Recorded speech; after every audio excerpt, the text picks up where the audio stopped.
IVM.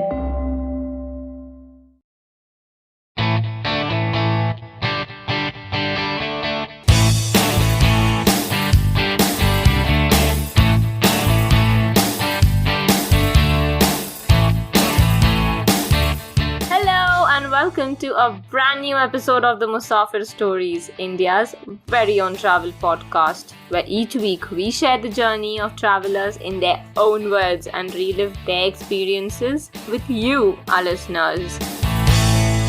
Hey guys, welcome to a brand new episode of the Musafir Stories. Hope you're all well and keeping safe. On the podcast today, we speak with Juhi Gupta from the blog forumhopping.com. Juhi shares her experience traveling across the state of Meghalaya, also known as the abode of clouds. Let's hop onto the episode and find out more about her journey. So with that introduction, we'd love to welcome Juhi Gupta, a lawyer and a blogger at forumhopping.wordpress.com. Hi Juhi, welcome to the podcast. Hi, Seth. Thank you so much for having me. I'm really excited to make my podcast debut on your podcast. Yeah, I am the culprit here, making Juhi wait for such a long time to get on the podcast. I think it was almost 2 years ago that Juhi and I started the conversation about having her on the podcast, and after a series of things, we finally end up having you on the podcast today, and also having a lawyer on the podcast. So, Juhi, the intro I gave about you was pretty short and concise. About your blog. So, why don't you enlighten us a little bit more about yourself and your blog as well? I find the name very interesting. Sure. Like I said, one, I'm really excited to be here also because I've always wanted to actually be on a podcast. So the fact that I'm getting to do a travel podcast is very exciting. The bit about myself, like this is the time I always struggle because I always want to say something interesting, but I never am able to come up with anything interesting apart from saying that I'm from Bangalore. I've been born and brought up here. I live in Delhi right now, and I'm a lawyer at a law firm.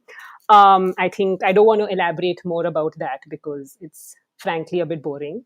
But the more exciting part of my personality is that, like many of us, I love traveling. And yeah, I do run with friends this travel blog called Forum Hopping. It's really as a hobby. But yeah, just a bit about the name. Because we're lawyers, the bunch of us who run it, we couldn't think of anything too imaginative. So we came up with something which is actually a spin-off of a legal term. So for any lawyers listening out here, they'll probably understand. But to put it very simply, there's a concept in law called forum shopping, where you try and go to different courts to sort of pursue your case. So it's a spin on shopping to say forum hopping, because forum basically being place over here, not courts, obviously. And the hope was that amongst the four of us, we would be traveling enough around the world to write about it.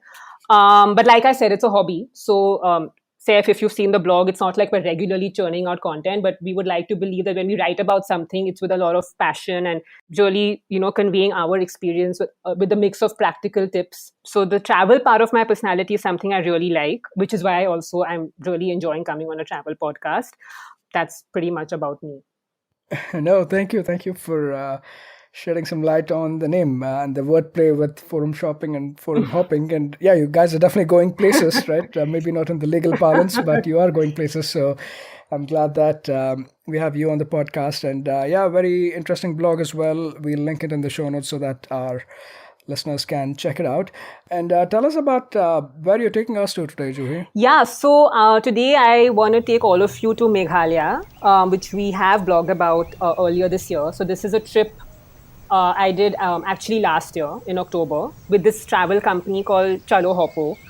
I know, Saif, you featured guests on your podcast before who have traveled with Chalo Hoppo, but just in case there are people who haven't heard about them, and I was one of them who, until this Meghalaya trip, somehow had not come across Chalo Hoppo, but I'm very glad I did.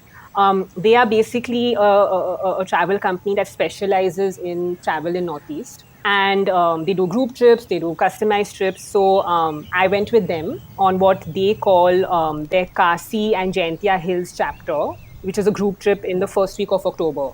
It was literally, I think it was it was by far my favorite vacation in 2022, but it's also, I think, one of the best places I've traveled to. I was like really, really amazed by Meghalaya. Yeah, awesome. And like you rightly mentioned, we have had, even though we've not had Chalo Hopper on the podcast, this is probably their hat trick episode, right? This is the third time somebody I'm feeling who's the traveled with pressure Chalo now. Hopper. Yeah, but Chalo Hopper has been on the podcast, and yeah, the pretty much the OG travel company in the Northeast, I would say, really help curate authentic experiences there. So definitely check them out, and we'll make sure to link them as well in the show notes. But tell us a little bit more about your trip and about Meghalaya, right? Yeah. Even before we get into the specifics of the trip itself, can you do some context setting in terms of Sure. one mapping out Meghalaya on the map for somebody who might not be aware of the place of the state? Yeah. And also, you mentioned you traveled in October. How long of an itinerary was this? Yeah, sure. So Meghalaya is one of the states of India in the northeast. So it's also called one of India's seven sisters. The seven sisters being the states in the northeast. It's also I think since the colonial times called the Scotland of the East. So that's another name that's popularly associated with it. So just geographically speaking, you have to the north and the east you have Assam, and then to the south and the west you have Bangladesh. So it shares borders with Assam and Bangladesh. Based on my experience with Chalo Hopper and from what I understand in general, you would typically land in Guwahati in Assam, and then from there you can. I mean, Shillong has an airport, but from what I understand, the commercial flights are very limited. So I think typically people land in Guwahati, and then you can drive to Shillong. And I think Meghalaya, your journey usually starts from Shillong. And just before coming to the itinerary with Chalo Hopper, I think so. Meghalaya, just to give a sense, you have these three mountain ranges. So, like I mentioned, the Chalo Hopper trip was called the Kasi and Jaintia Hills chapter. So, the Kasi Hills are the ones in the center. I think those are the ones which are the highest mountains. On the east, you have the Jaintia Hills, and on the west, you have the Garo Hills. So, the Chalo Hopper itinerary I went on didn't cover the Garo Hills. And yeah, I mean, like Meghalaya, I think just some fun facts. People may know this. We also study it in school, I think. It's one of the few states in India. I don't know if it's one of the few in India which has historically followed a matrilineal system, which I found very fascinating. So basically, the lineage, everything, the inheritance and the lineage are traced through the women. And it's the youngest daughter who inherits all the wealth and takes care of the parents. Another thing I think we've all studied in school in India is that it's Meghalaya is the wettest region in India. So Right. two of the world's wettest places, so Mawsynram and Cherrapunji, are in Meghalaya. And it's often compared to London, Meghalaya, the weather, because you can, and I saw this for myself, like you can literally experience all the seasons in a span of like 30 minutes. So it'll be sunny, it'll be raining, it'll be foggy, it'll be hot. So you have to be prepared for anything. You should carry an umbrella with you, you should carry your shades with you. And when I mean all the time, literally all the time, because you're just better off that way. So umbrella, shades, wind cheater, raincoat, just prepare for everything. And, like depending on when you go, and we can talk about this further, like you'll be in the water a lot. So, just in terms of like being prepared for that. And yeah, coming to like the itinerary and like maybe when's a good time to go. So like I said, the Chalo Hopper trip was planned in the first week of October, specifically 1st to 8th October. So it was just on the back of the monsoons finishing. Although, like I said, we got enough and plenty rain. So you would almost think the monsoon is still going on. But like what they'd call officially the monsoon season was done. I think with Meghalaya, though, from what I understood while I was traveling there and speaking generally to people, you could really choose to go whenever. And I think the nature of your experience may change. So you may go in monsoons and yeah, it'll be very wet, but I guess you get to see all the waterfalls in all their glory, and Meghalaya has a lot of waterfalls. You could go sort of literally post monsoon the way I went, and because the monsoons have just finished, everything is just so green and like fresh, and like all the waterfalls are full of water, the lakes, rivers. So that's also very interesting. You could go and you could also go, I think a very popular time is your November to Feb time, when it's supposed to not be raining much, but it is very cold.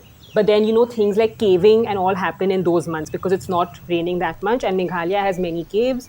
It seems to be one of those places where as long as you're prepared for what you could be getting into, you could go whenever. Yeah, 100%. And also, like, just from some of the things you're mentioning, even in terms of diversity, right? You could do a bunch of things going Absolutely. at different times of the year, right? Right from caving to even like above the ground, right? Right from the beautiful forest to the Yeah. waterfalls to these water bodies. There's so much beauty to see. And still, I would say, I know in the last maybe a decade or a little bit over that, it's has opened up and more people are traveling that, but I would still say this is still a bit unexplored overall, looking at it from that perspective. But thanks so much for setting up some context here. And one interesting trivia I came across as well while looking up or on the episode, while preparing for the episode, was that Meghalaya was actually formed in 1972, right? Before Yeah. that, it used to be a part of Assam, and then it was carved out of Assam to form the state of Meghalaya. So, just another fact to add there to the list Yeah. of Yeah. all of the wonderful things you mentioned.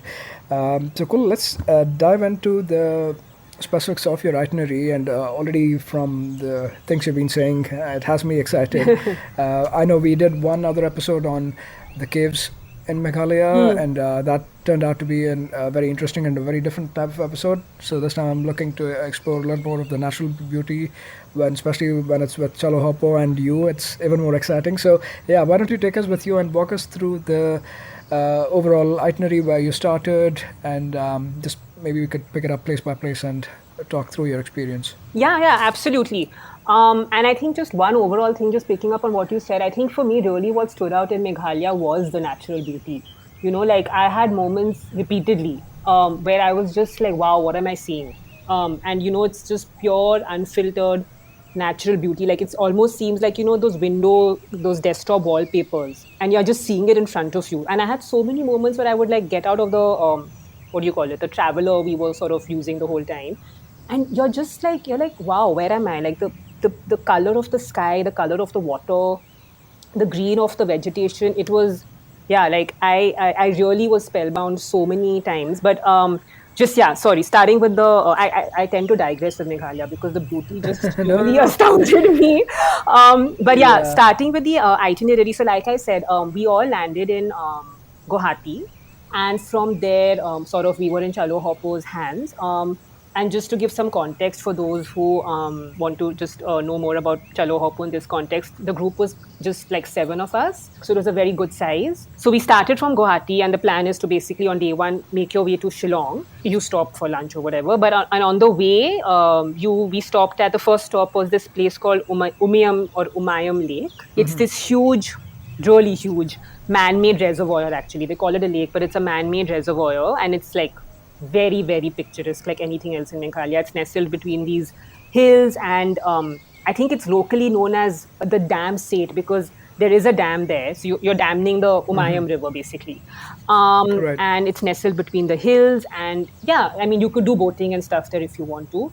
Near the lake, they have this sort of, for lack of better words, there's this forest area where they have these bridges you can walk on, quite high bridges, like easy, not the root bridges, like normal bridges. And you can walk on it, and you really do feel like you're walking in the trees because you're quite high, and it's this thick vegetation. And so yeah, it's fun. Like from there, you can see the aerial views of the lake. So it was a good first stop in Meghalaya. And then from there, people who don't know, Shillong is notorious for its traffic. So as you get closer to Shillong, you do hit that evening traffic. So it was a bit late by the time we reached Shillong. And that same night, we went to a very popular cafe in Shillong called Dylan's Cafe, which, as the name suggests, it pays homage to Bob Dylan. Food was good, music was great, and like the vibe was very nice. And they have this very creative graffiti on the ceiling with all these music albums and stuff. So it's a nice, tastefully done cafe. And actually, I think people may know this. I mean, Shillong is known as the rock capital of India. So Yeah. it sort of makes sense. And I mean, like, I'm a big Bollywood fan. So for anyone else who's out there, they should know that Rock On 2 was shot in parts of Meghalaya, including Shillong. And I think they just, like, because it makes sense, right? I mean, Shillong is supposed to be the rock capital of India. And even while we were walking through the streets of Shillong, we could hear, like, jamming sessions and rock music playing from just different houses and all. It was quite nice. Yeah. So this was our first day. The second day was, I think, like, really the highlight of the trip, especially for me at least. We did this sort of thing called, I mean, I call it a river trek because it really effectively was that. It's an excursion from Shillong, a day excursion. It's in this place called Mollingbana. And really, like, I think had I not, let's say, had I done Meghalaya on my own, I may not have known about this place, or even if I did, I would not have. It would not be something I would include in my itinerary because I'm someone who doesn't know how to swim. I'm scared of water. I've never swam even with a life jacket on. And I had to do all of these things in Molingbana. So, but it was really, I mean, I can say this now in hindsight, it was amazing. So it's not your typical sightseeing thing, but I feel it's another different way of experiencing a place because a lot of Meghalaya is about the water, Sure. So basically it's this excursion we did. It takes around a couple of hours. You have to leave from Shillong early to avoid traffic and so that you come back in time in the evening. On the way, you pass through the world's wettest region, which is Mawsynram. So I was very excited about that. You also have these pit stops on the way if you want to take them, where you're literally looking out into such. I mean, like, yeah, you're just in the hills, looking out to like this beautiful valley, and in the distance you can see Bangladesh. So it's all very like things you read about maybe, and you're experiencing it. And yeah, the river trek is basically like literally that, right? So you have to cross from point A to point B, and it involves swimming. It involves what do you call it? Rappelling, sliding down things, cliff jumping. Luckily, that was optional. I don't think I would have been able to do that if it was mandatory. But yeah, it's really like I think Chalo Hoppo describes it as a natural playground. And you're just in the water for like 2-3 hours. And for me, very adventurous because for reasons like I mentioned, right? For someone who doesn't know swimming and is doing this for the first time, it can be a little daunting. But having said that, of course, Chalo Hopper's volunteers were there to help and they're really good. I felt really safe with them as someone who's doing it for the first time. But all of this was very fun. And so I think by this point of time, Saif, I think I had lost track of time, but I would like to believe it was at least 1 or 2 in the afternoon. Okay. Yeah, because in Meghalaya, another thing is days start early, right? Given the location. Sure. So you're a bit distorted. Whether you're coming from like Bangalore or Delhi, your conception of day evening is a little because there the sun sets by 5:30. So and it's it could be sunny one time and literally in the next 30 minutes it could become so dark. But I would like to believe it was around 1 or 2. But even after kayaking in Umka Khoi Lake, the excursion part of it didn't end. So we were told, where we were supposed to go back from where we had parked the traveler, on the way back, we stopped and did this detour to something called the Split Rock. So it's basically like this huge rock which has a fissure in the middle, and it's I think around 60 meters deep. And apparently it was split into 2 because of an earthquake in like all the way back in 1897. And so when you look down, it's like complete darkness. And then you're told that you can go down there. And I was just like, please don't tell us we have to like do some rappelling or something down. But no, there's no rappelling involved. But there's this. You have to maneuver like a stretch, like these stones and boulders and go down this bamboo ladder and then you can go down to the fissure. Okay. So it's a bit cool. And for those who are well versed in sort of rock climbing, so like our guide, the Chalo Hopper guide, Nick, who's amazing. That could be a whole other episode. He's like almost like Spider-Man. So he was just doing his fancy rock climbing things. But for the rest of us, we were just glad we made it down alive. No, I'm making it sound a little scary. This was actually the more doable part of the whole day.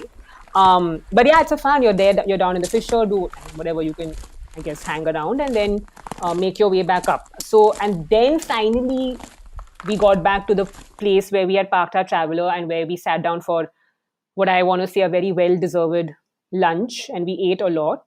And then you make your way back to Shillong, which took very long because as soon as you hit like Shillong, you get a lot of traffic. Yeah. But yeah, so basically by the time you get back to Shillong, it's around like 8 or 9 at night. Okay, so it's a fun day trip pretty much, Yeah. right? And you're doing all of this. I'm sure I would have slept my way through the return journey.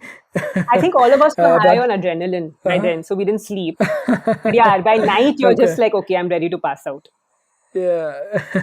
Yeah, and one other thing I found very interesting was the kayaking that you did on the Umkakoi Yeah. lake that you mentioned, right? Beside the lake as well, like there was almost these little craters, you could say, right? But filled with water. I don't know if you came across those, but I found those also like geological formations, I think, and because of water staying there or flowing down in a certain fashion, they've been formed. They almost look like the potholes I'm sure you would have seen in Bangalore. I was very curious looking at those, and apparently they're actually called as potholes, like the feature themselves. The geological feature is called as pothole. I was like, who would have guessed? So anyway, Yeah. it's just a Bangalorean me, I guess, that got excited looking at them in No, Meghalaya of I'm all the actually places. very glad you mentioned this. This is something I'd forgotten. But now that you mention it, I remember while doing the river trek, there were parts of the trek where we were told to be careful where we're stepping because of these potholes. And Right, if I'm right, not right. mistaken, I remember at that time being like, oh, like you can, like, making basically cracking a very similar Bangalore joke. So I had completely forgotten about that. But yeah. Those were there. Those were definitely there. Yeah. Yeah, I just found them interesting, right? And again, just goes back to the natural beauty of the place, also, right? You have so many different things, right? From all of the things we mentioned, from the water bodies and everything, and now we have these geological Yeah. features as well on the surface. So cool. So that's pretty much the day Yeah. two, you would say, right? And a lot of the things that you did and returned back to Shillong, Yes. correct? And Shillong was pretty much like your base camp. Is that would that be right to say, or did you actually shift base after like a couple of days in Shillong? We shifted base. That's correct. So the first couple of nights were the Shillong homestay. And after this, we, as part of the Chalo Hopper itinerary, you don't have to stay a night in Shillong. I stayed on an extra day beyond the Chalo Hopper itinerary, so I stayed one more night in Shillong. But otherwise, no. Otherwise, that's you're Okay. done with Shillong. Yeah. Okay, cool. So where are we going from here? Yeah, so day 3, you get to sort of have a relaxed start because it's just been a very hectic first 2 days. Oh yeah. We then were taken to the homestay we were staying at Rockcliffe. The owner's house. He's into vintage cars. So his own house is also another museum. And it's a very nice vintage car collection. And again, a lot of stuff done with recycled materials. So we spent a couple of hours there. Then you make your way to this village called the Pinter Village. Now, Okay. but on the way, the plan was actually to stop at, and we did stop at this place called the Lakelam Canyons. I mean, fun fact, Lakelam literally means the end of the hills or end of the world.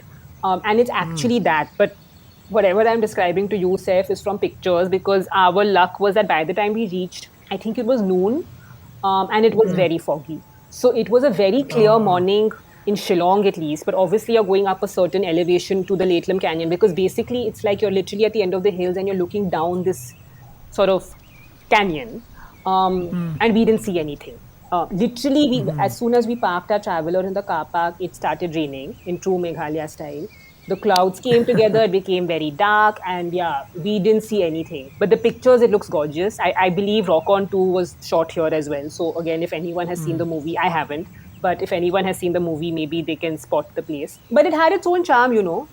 We ate some Maggie, which is a very typical thing to do in cold weather. So we ate some Maggie, had some fun. But yeah, we unfortunately couldn't see the place. So I think the tip there is to go there early. Better go there in the morning. I think we sort of overstayed our welcome at the owner's house in Shillong because we were so fascinated by the vintage cars. But yeah, I mean that's fine. And then we continued to Pinter Village. But the drive to Pinter was very very scenic. Again, another thing I would never have done on my own simply because you would not know where to stop. But we had lunch, I remember, in one of the most literally picturesque settings I can imagine having lunch in. So it was just this, I mean, a log of wood in the middle of the lake. The lake is called, and I'm pretty sure I'm getting the pronunciation incorrect. So anyone who from Meghalaya or Chalo Hoppo, if they're listening to this, I'm really sorry in advance. But it's the Pung Ar Sneer Lake, I think. And it was amazing. Like Chalo Hoppo had packed lunch on banana leaves. We were just sitting in the, I wish I could share a picture, but like we were just sitting in the middle, like there's 7 of us and our guide and driver sitting on this log of wood, and you're just like surrounded by these amazing hills. The water is beautiful. You're feeding the fish, and it's so peaceful. I mean, really, it was one of my best meals ever. And even though it was dal chawal, it was out of the world. So, yeah, I just wanted to say this because, again, just going back to the point you made, right? Some of these things you may never do on your own, not because you may not want Right. to, you just literally will not know that there is such a Yeah. place, right? You'll continue driving. Our guide and Chalo Hoppo knew that there was this sort of place. And the first time he asked us to get off, we were like, but where are we eating? And then literally 5 minutes later, we were like, wow, is this where we're having our lunch? Because, so yeah, just going back to the, sometimes the benefits of traveling in a group and, discovering these new things. But yeah, so we did that. And then we go to Pinter. So just one thing about Meghalaya, I think people may have heard about the fact that Meghalaya is just generally a clean state. Sure. And there's this village there called Mawling Nong, which was Right. chosen many years ago, I think in 2003, as Asia's cleanest village. I think what happened since then is that, of course, Mawling Nong became the more famous one. So a lot of tourists go there. So Chalo Hoppo tries to give us the same experience, but by taking you to hopefully sort of the lesser crowded places. So instead of taking us to Mawling Nong, they took us to Pinter. And again, very clean. It's a very clean place. Like, I don't even know if it's cleaner than Mawling Nong or not, but very, very clean. You see the village life. They take you around, you meet the locals, you meet the kids, you talk to them, you can play football with them, whatever. By the time we reached, it was, I would say, around 6 or maybe 5. You have some chai with the locals. And I think what was really nice is that what Chalo Hoppo planned is a local sort of musical performance. So you go to someone's house and there are a bunch of these musicians and they're playing on the local instruments. So it's very intimate and very nice. You can join in with them, you can dance. We all danced, we had a great time. And yeah, it was a lot of fun, especially even walking through the village. A fun fact about Pinter is that there are an average of like 6 or 7 kids per family. So there are a lot of kids. But it was very good to know about their schooling system and, how there's a lot of emphasis on educating them, which was very satisfying to know. And in fact, actually, there is a Bangalore connection with Pinter Village, which blew my mind because I was like, what are the odds? But basically, a lot of children have apparently gone to Bangalore to do their higher studies beyond, after a certain class. And they go on to work there also. So we incidentally stopped at a chai stall, a sort of tuck shop, where the lady who was running the shop, she had returned from Bangalore. She had studied in Bangalore, worked there, and she had returned from Bangalore. So she was talking in Kannada. I was like, what are the odds? Like, these are the sort of experiences when you travel. It's just amazing. Yeah. So it's just not the potholes, yeah? Yeah. Yes.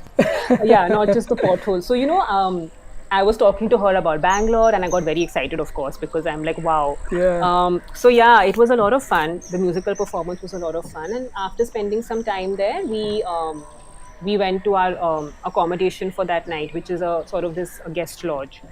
Yeah, I mean, again, a very different sort of a day, right? Yeah. Both in terms of experiences, and I think you also needed it to be a little relaxed given how hectic and high adrenaline the previous day was, right? So I'm glad that you got to take this one a little bit slower, and you actually got to do I would call this the real fine dining, right? With sitting on the Yes. in the middle of a lake on a log, like, oh my God, what is that? Absolutely. So I'm glad you got to enjoy that. And also, I guess in this village, you probably lived the actual or the real rock on experience with the local musicians giving a performance for you. And I'm glad this way you also kind of got to enjoy and spend some time with the locals, right? Because again, one of the risks of going with a very generic type of group trip is that you probably are very cut off because you're just busy doing things or seeing places and not really having an opportunity to interact with the locals there, which is also a very essential part of the overall experience of a place, right? Absolutely. So I'm really glad that you got to enjoy this bit as well. And what was day 4 looking like? So yeah, so day 4 is back to being hectic. So Chalo Hoppo, they try to alternate.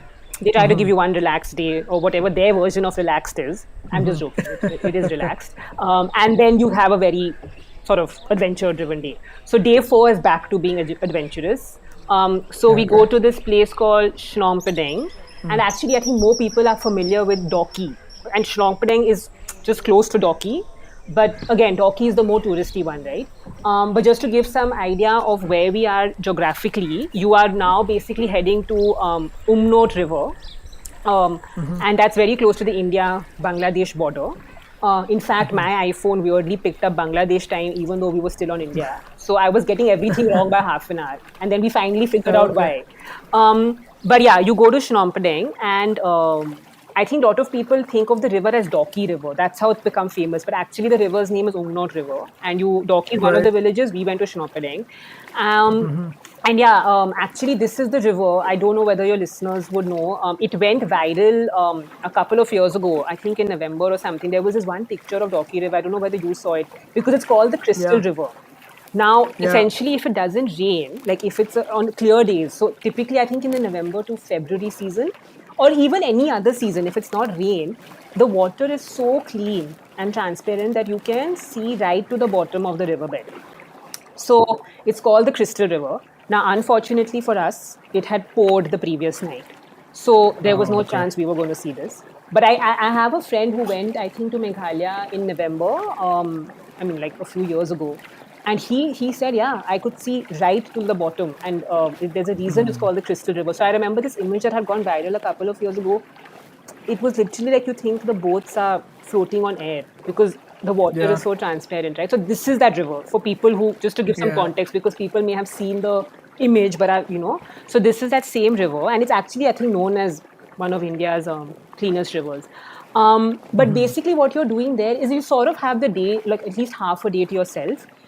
We did a boat ride around the river. Again, I mean, if people want to check out the pictures, there are some pictures, of course, on the internet and on our blog post on Meghalaya. It's beautiful. I mean, you're just sort of boating through these hills and the water is clear and everything. And after a boat ride, you're sort of left to your own devices. But again, a lot of adventure. So cliff jumping, which I obviously didn't do. Actually, no, that's incorrect. I did inadvertently end up doing cliff jumping. So yeah, this day again ended up being very... I don't know, memorable for me. Actually, because, there was this one sort of not very high rock, and I went up there 2-3 times thinking that I can do it. But each time I just got very scared. Obviously, you're wearing your life jackets and everything, but still, And I think finally, one of the Chalo Hopo supervisors who are there to, around to help you or anything, I think he just got fed up of seeing me come there so many times and wasting other people's times, right? Because so I didn't know this, but he came from behind, picked me up and jumped with me into the river. I'm saying it very calmly right now. But in that moment, I remember being quite stunned because I was like, wow, what has just happened to me? But yeah, I mean, I guess that was the only way I would have done it. So in theory, I have done cliff jumping, but I can't take credit for it because I was not the one who jumped. But yeah, I think it's again one of those days which I will say really pushed me out of my comfort zone, and I knew I was safe because I have never, like I said before, forget like the river trek, we were swimming in a stream or whatever, floating. Here, you're literally swimming in a river if you want to. And I never thought I would do this ever. So, I don't even know swimming, but whatever I was doing, flapping around, I was still doing it. I never really thought I would, so that's why the Meghalaya trip for me, of course, the natural beauty was one thing, but I think when I look back, it was also one of those trips where you discover new aspects about yourself. I mean, will I voluntarily go swimming in a river now? Maybe not. But the fact that I did it once at least in life, so days like day 4 and Schnoppering, I'll always remember for even those aspects. But basically, that's the thing with Schnoppering. You do boating, you can do all of this, you can do kayaking. So yeah, I did a bit of kayaking on the way back. Like on the way back to, when I say way back, I mean like the starting spot where you leave your bags and everything. So yeah, after all this adventure, you have some good food. Again, a lot of our food was dal chawal and some meat. So typically chicken or pork. But everything tastes very good, and we can talk about the food later, but everything tastes amazing. And then you have the option of doing zip lining because you're quite high. And I didn't do that. I was done with my adventure for the day. But yeah, you can do some zip lining, and there's this very long and rickety, if I may add, suspension bridge, which you can walk across. We all did that. I will not lie. I found the walk a bit scary because it does shake. And there are a lot of people on it in one go, but it's really worth it for the views. And again, you get that sort of adrenaline going when you're walking across it. But yeah, it was largely manageable, and really the views are amazing. So after doing all of this, it's almost early evening and nothing much after this. We did a detour to go to the India-Bangladesh border, which was fun. Okay. So the border crossing, I mean. So we just enjoyed some Bangladeshi snacks, got your customary photos, and yeah, then you're heading back. I think one thing to flag, and I checked this at the time of writing my blog post. I don't know if the situation has improved now. The roads to Schnopperding and Docky and this whole area from where we were staying at least were really in a bad condition because they were doing some road works, and with the rain it becomes worse. Right. And evening traffic when you're heading back, it becomes even worse. So that was a bit of a bummer, but in the larger scheme of things, probably not. But for some travelers, of course, that's a priority. And it's not the most comfortable ride. I don't know what the situation is literally as on day to day, but yeah. One important dynamic of this group trip or group trips like this is also the group itself, right? Yeah. In terms of the company you're traveling with, because that could, I won't say make or break, but it could, right? Yeah. So how was your experience, like just with the other folks on the trip, and how you folks bonded together? Yeah, no, I'm glad you asked this, and my friends from that trip will be very happy you've asked this question. No, so it was amazing, Seth. I think this was one of those trips where everything came together. This is the first time I was traveling in a group like this. I was going with a friend, so I had that, for lack of better word, comfort that at least one person I know on this group I get along with. So what Chalo Hopper does is that they connect the travelers, the group on WhatsApp a few days before your travels. You broadly know where people are from. But general apprehension, most average travelers will have, right?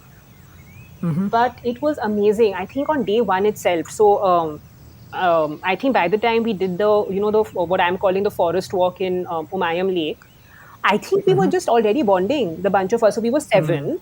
Okay. 6 girls and 1 boy. Yeah. So I felt it was a perfect group size, not too big, not too small. Yeah. So 5 of us were traveling from Delhi, 1 from Bangalore, 1 from Bombay. But really, I think we gelled so well. By end of day 1, I felt I had known these people for a very long time. So no, it was great. And in fact, they'll be very happy if I take their names, because I didn't mention their names on the blog post, and they were very upset with me. So I was like, okay, sorry, I'll fix this on the podcast. So yeah, basically, so the friend I was traveling with, who I've known from law school, her name is Suveni. The others from Delhi are Vishakha, Kriti, Yashika, and the girl from Bombay is Mohini, and the sole boy on the trip was Anirudh from Bangalore. So yeah, we've become very, very good friends, and I think if anyone ever asks me, do you recommend a group trip, I would 100% say yes. It is a hit and a miss, like you said. But yeah, I mean, like, at least this one experience has made me more open-minded to it. I think it's also set the bar very high, so I don't know if it's a good thing or a bad thing, but I had a lot of fun with the group, a lot of fun. And I think in the same vein, I would want to mention about the guide. Because he was a big part of the group dynamics. His name is Nick, the Chalo Hoppo person. Okay. In fact, if you Google or whatever, if you see TripAdvisor reviews of Chalo Hoppo, lot of people have talked about Nick, especially in things like, this whole cliff jumping and all. He would really push me and be like, look, I'm there, just do the jump, do it. So he was great taste in music. And all around, I think we all just got along so well that it was a big part of why I enjoyed Meghalaya. Okay, yeah. Shout out to the gang, and shout out to Nick for pushing you, literally also, I think, right, from the cliff. So that's really great to hear. But this is what now, day 4, end of day 4. Yeah. Time really flies, even on the podcast as we've been discussing this. So you did all of this fun stuff at Schnopperding, and did you halt for the night at the same place, or what is the plan then? Same place. So we halted at the same guest lodge that night as well. Yeah. Okay. And what was in store for the next day? So the next day was what we all read about Meghalaya, right? The root bridges, the living root bridges, which I think a lot has been written about, but I think you can keep writing about them because they're amazing. So just for some context for people who may not know, it's a very ancient thing, these living root bridges. I think effectively they came up because Meghalaya, you're looking at like a lot of places which are high altitude and so much vegetation that from crossing from one place to another, and in the middle you throw in waterfalls, streams, etc. How do you do Right. that, right? And a lot of rain and everything. So it's really like an architectural sort of invention they came up with, where you are effectively, I don't want to get into technicalities and I don't want to get something wrong, but you're basically building a bridge of the roots of like this ficus elastica tree, because they're very strong, and they're these rubber trees with bamboo. And you're building, and it's obviously not an overnight job. It's years and years of like strengthening the bridge. And I think it takes around a minimum of 30 years. So that's why it's a very ancient thing. And that's 30 Right. years before the first stage of a bridge can become functional. And even that, from what we were told, only around 5 or 10 people can cross it in a day. So it takes a lot of time for a lot of people to cross in a given day. And they're actually on I think they're currently on UNESCO's World Heritage tentative list, the World Heritage Sites Okay. tentative list, because there's a lot of history to it also, and I think it's really become a part of Meghalaya's culture. Now, the famous one, which people may have seen or been to also, is Nongriat, which is the double-decker bridge. So you can even if you Google it as double-decker bridge, people will get the picture. And it's one of those stock photos of Meghalaya. But in Right. true Chalo Hopper style, they didn't want to take us to Nongriat because it's very touristy. And they took us to Mokirnot, where actually again we had such a local and authentic experience. Sorry, maybe I didn't mention this earlier. Chalo Hopper tries to tie up with local guides in each of the places they're taking you to, or locals, in the sense that, for example, the people in Schnopperding who were helping us, and like that. Here they tied us. They tied up with this guy called Morning Star. He's actually a living. He calls himself as a living bridges activist. So he's the founder of the Living Bridge Foundation that's dedicated to spreading awareness, about the bridges and preserving them. He's done documentaries on them. I think he's doing or has done something with BBC about them. So the fact that we were being taken by him just really added to the Yeah. experience, because he knows so much. I think even Nongriat has a huge trek to actually get down to the bridge. But so does this one where we were going. It's an easy, when I say trek, it's like they're proper steps. Just in terms of like couple of very maybe obvious tips is that you are really in a very high vegetation area. So just be careful about what you wear. It's very tempting to wear shorts because it's very hot and humid. But yeah, then you're going to be bitten by a lot of insects and mosquitoes. So just keep those things in mind, and definitely have a good breakfast on the day of this, because it's just a lot of walking. But yeah, I mean, Right. coming back to the area, so yeah, we basically go down like these steps, and on the way, we walked across a couple of bridges. So we actually got to walk on the longest route bridge in the world, like in Meghalaya and in the world. So that's around 53 meters. And I think it was around 90 years old. We also walked on a bridge that's around 200 years old. So, Oh my God. Okay. yeah, it's a bit like sort of disconcerting in the beginning because you're walking on like tree roots. It's very sturdy and someone is walking with you, but then you get the hang of it. And then, of course, the views are amazing. It's just one of those aspects of Meghalaya.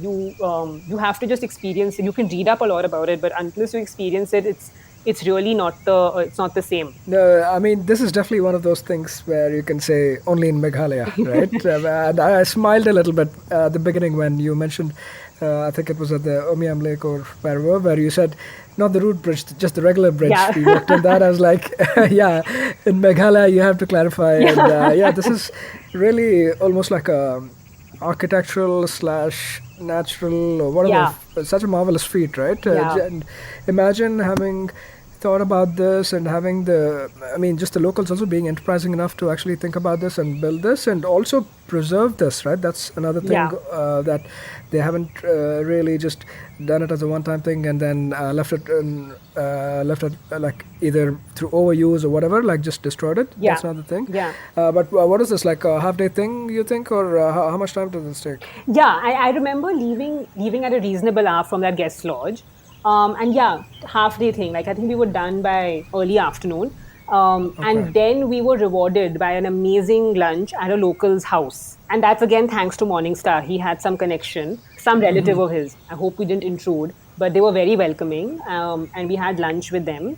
So some very local, local vegetables and pork, chicken tongue or something, some part of a chicken which I had never eaten before. Very tasty.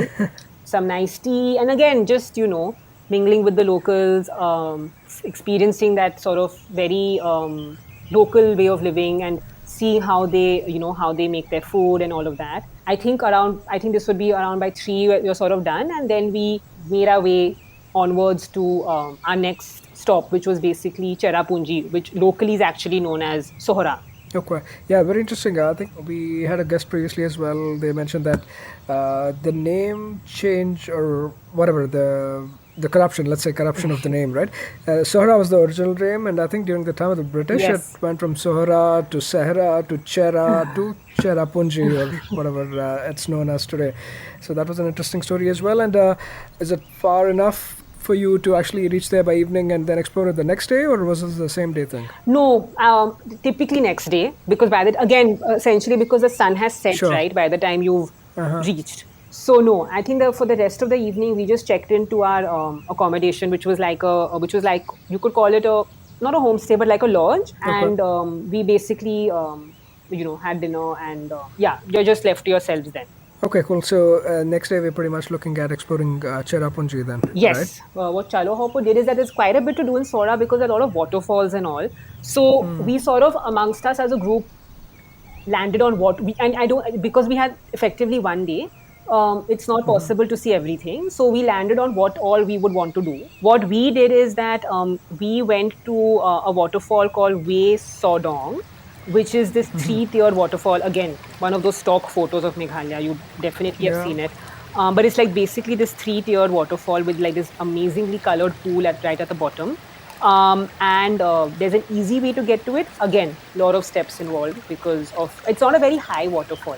The beauty, I think, of Wei Sodong is just the 3 tiers, and that blue, the color of that blue is just something else. If in case you don't want to do the trek at all, whether it's the difficult way or the easy way, they do have these viewpoints, several viewpoints from where you can see the waterfall quite clearly. So it's not like you have to do the treks to get to see the waterfall. After we spent some time there, we went to this other relatively hidden waterfall. I don't even know the name. Chalo Hopper just took us there, very secluded. Of course, there were some other people, and I guess thanks to Instagram and stuff, some of these secluded places also become less secluded, but still relatively Yeah. less secluded. And again, for those who swim and stuff too, I think all of this is such a treat. We spent quite a bit of time there. There also, there's this really high, nice tiered waterfall. And after spending some time there, we halted at a restaurant for lunch, and then we went to the Arva caves. So you mentioned you've had a guest before who's talked about their caving experience. So caving is a big thing in Meghalaya, and I think it's home, like Meghalaya. I mean, this is some stuff I had looked up while writing the blog. I think it's home to like 9 of India's 10 longest caves. So the Arva caves, the one in Sohra, they are very famous for their limestone formations and for the fossils. So it was quite cool. It was also very different from the rest of the trip so far, because you're not outdoor, right? You're like indoor somewhere. I mean, you're indoor, I say like loosely, but you're like, but it was a lot of fun. You have to be ready for the crowds. Again, it's one of those, most of the things in Sohra will be fairly touristy and crowded, except for example, maybe that secluded waterfall that they took us to. There are accessible parts of the cave which take around half an hour, 45 minutes to explore, depending on the crowd. There is a fair bit of bending and crouching to do. And by the time we got out of the cave, the sun had set. So even though it was just like maybe 6, But yeah, so I think we mainly did these 3 places. But I think like another famous thing about Sohra, and again another stock picture, is the Naukalekai Falls, which is India's tallest plunge waterfall.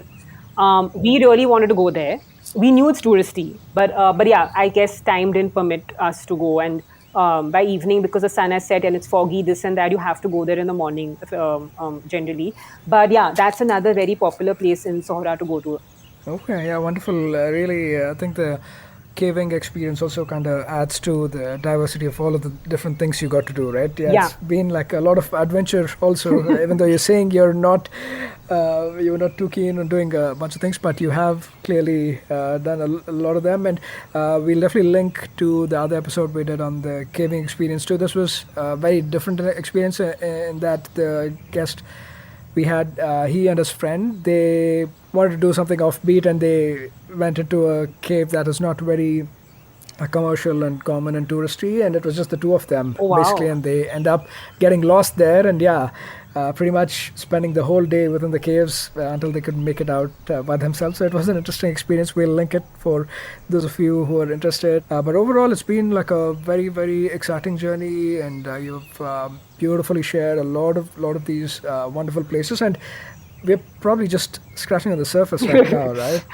Juhi, there's so many different things to do, and I mean, beyond the known places, like the ones that are lesser explored and probably known just to locals, those are a different story in themselves, right? So we probably will never be able to do justice on Meghalaya, even though we've done like 2 or 3 episodes now. But anything beyond or besides these places that you already touched upon, do you want to give a quick shout out on, even if not in detail, or the ones that you couldn't cover? This was the end of the Chalo Hopper trip. So next day was flying back to your respective, home locations. But my friend and I, we stayed an extra day, and like I mentioned, and so what we did is that we got dropped off at a certain place, from where we went to the Morphlang Sacred Forest, which is another very well-known place in Meghalaya, very close to Shillong, around like whatever 30-40 kilometers from from Shillong. So Morphlang is basically, again, it's a very like a religious sort of forest for them. And Morphlang means moss covered stone in the Khasi language. So there are a lot of monoliths here for different purposes, and basically it's a forest protected by the locals, and I think the specific tribe is the Lingdo tribe or the Lingdo clan. And the idea is that in like in ancient times, there were a lot of rituals that were performed here to protect the forest and the local deities. There's a certain part of the forest that's accessible, where you can walk around with a guide, who give you an overview of the vegetation, the rituals that would be performed, and all of that. It has a lot of like plants and flowers and mushrooms and that sort of a stuff, and all of it's considered holy.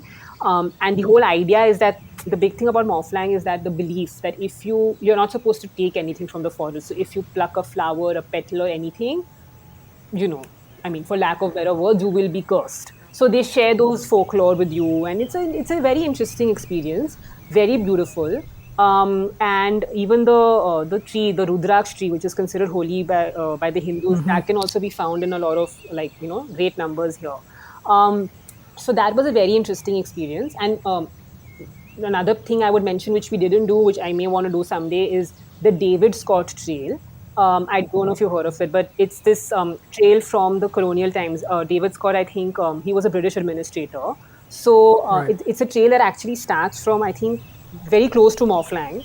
And it stretches between, I think, Morphlang and another place called Lad Morphlang. So it's part of a larger trade route, like a 100-kilometer trade route that was constructed during the colonial times. But this, what they call the David Scott Trail, is around 16 kilometers. So, apparently, if you can do it on foot, and it will take around 4-5 hours to do. And it's supposed to be very scenic. I've seen some pictures, and what the Chalo Hopo people and the locals were describing, it really does seem beautiful. You can apparently also cycle. So maybe that's another thing. And apart from that, like what I mentioned, Lakelam Canyons, which we didn't do, maybe something like Non-Griat if you just want to get the complete route bridge experience. Yeah. Yeah, 100%. And like you rightly pointed out, even for people who are interested in the culture part of it, there's a lot of different tribes in Meghalaya, right? Yeah. The Khasi, Jatia, Garo people are just like some of them. They're obviously probably in the majority, but there's a lot of different tribes as well. And even I know we didn't touch upon it a lot, but from the local cuisine perspective also, Yeah. right, there's a lot of different things you can try out. Obviously, like pork and bamboo shoots and all of that is the more common and popular type of dish that most people try out, besides the momos, I guess.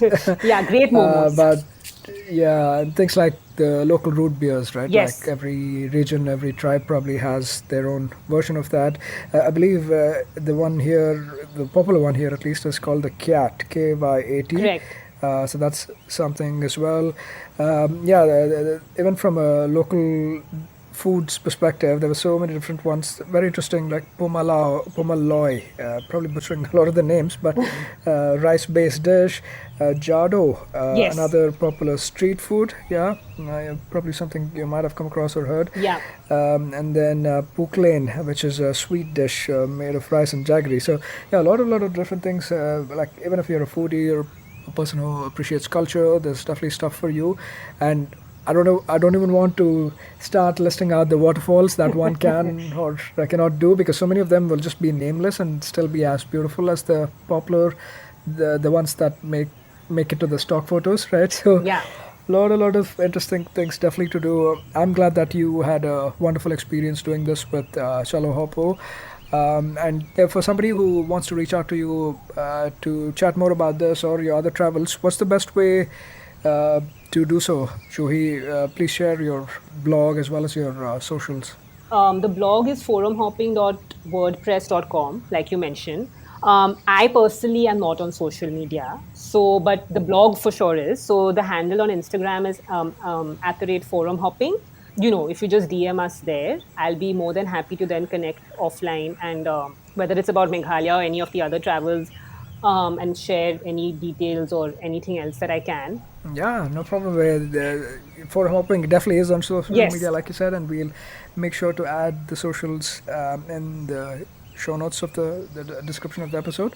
Again, thank you so much, and my apologies for making you wait for such a long time to get on the podcast. It was just different things happening, so glad that dera per durasta, like they Yes. say, and hopefully have you back on the podcast too. Now that you made your debut, you already sound like a pro, so maybe we'll also have you back whenever you're ready for another episode. But thank you so much, Joey. It was such a pleasure talking with you, and thank you again for sharing all the beautiful stories and experiences about this abode of the clouds, Meghalaya, Yes. like they say. No, thank you so much, Seth. Like I said, this pleasure is all mine. I think it was worth the wait. I'm happy the first time I've spoken on a podcast is about Meghalaya, which is a very dear trip to me. Needless to say, I love your podcast as well. So all in all, I think I couldn't have asked for a better debut. And more than happy to be on your show again. And really, thanks a lot. Thank you, Joey. We'll definitely keep in touch and we'll make that happen. Thank you. That was yet another great episode on the Musafir Stories. Make sure to show us some love by sharing the podcast with your friends and family. We are on Instagram and Twitter @Musafir Stories. If you like this podcast, don't forget to check out other interesting podcasts on the IVM network. You can listen to us on the IVM podcast app or the website. Follow us on our social media. We are at IVM Podcasts on Twitter and Instagram.